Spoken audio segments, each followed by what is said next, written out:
मुदत संपणाऱ्या ग्रामपंचायतींवर विद्यमान सरपंचाचं प्रशासक. राज्यातील सुमारे 14,234 ग्रामपंचायतींची 5 वर्षाची मुदत 28 फेब्रुवारी 2024 रोजी संपणार आहे.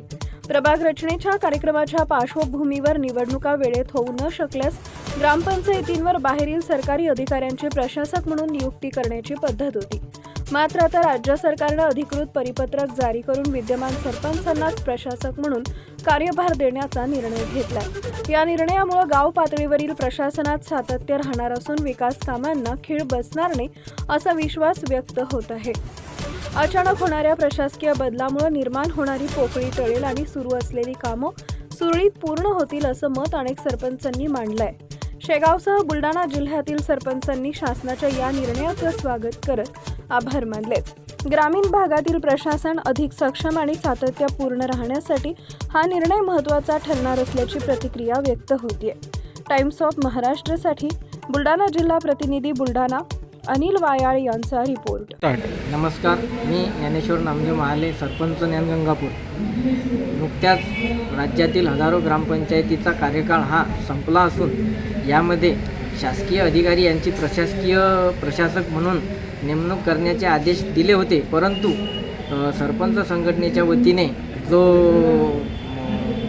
पाठपुरावा केला आणि त्या पाठपुराव्याला राज्य सरकारने जो आदेश दिला की बुवा विद्यमान सरपंच यांनाच प्रशासक म्हणून त्यांचा 6 महिने कालावधी वाढवून द्यावा, कारण गावातील जे जनतेची कामे असतात ती कामे सरपंच यांनी 5 वर्ष गाळा हाकललेला असल्यामुळे त्यांना त्या ज्ञात असतात आणि सरकारी अधिकारी हा सुट्टीच्या दिवशी हा येऊ शकत नाही. त्यामुळे गावातील जनतेची कामे ही 24 तास कधीही पडू शकतात. त्यामुळे विद्यमान सरपंच हेच ते काम करू शकतात. त्यामुळे राज्य सरकारने जो आदेश दिला त्याला प्रशासक म्हणून जो कालावधी वाढवून दिला त्याबद्दल राज्य सरकारचे मी आभार मानतो. रोल संपूर्ण महाराष्ट्रभरामध्ये एकच चर्चा होती. ज्या ग्रामपंचायतांची मुदत संपली होती 14,234 त्या ग्रामपंचायतवर शासनाचे प्रतिनिधी नेमून दिले होते, जसे की विस्तार अधिकारी, काही व्हिडिओ. त्यामध्ये जे अधिकारी नेमणूक केली होती प्रशासक म्हणून, गावातल्या भानगडी हा एक सरपंचच चालू शकतो आणि कुठेतरी मग असा जर प्रशासक लागला तर तिथं ग्रामविकासाचा गाळा हा थांबतो.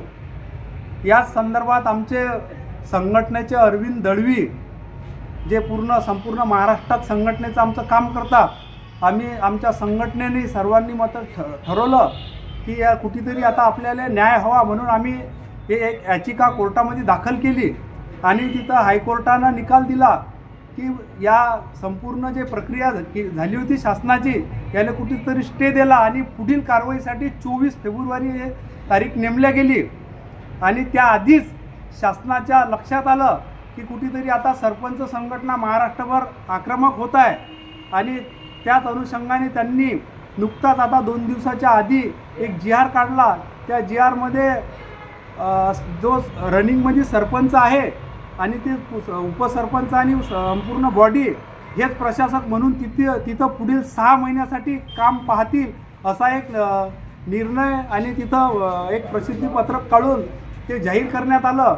आम्ही सरपंच संघटनेच्या वतीनं ग्रामविकास मंत्री जयकुमार गोरे आणि महाराष्ट्राचे मुख्यमंत्री देवेंद्रजी फडणवीस आणि उपमुख्यमंत्री एकनाथरावजी शिंदे आणि उपमुख्यमंत्री सुनीता पवार यांचंसुद्धा या ठिकाणी संपूर्ण महाराष्ट्राच्या वतीनं आम्ही आभार मानतो.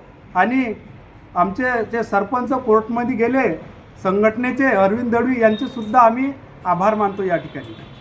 हो, निश्चितच तुम्ही पाहिलं असाल, सरपंच हा गावासाठी सतत झटणारा व्यक्ती असतो.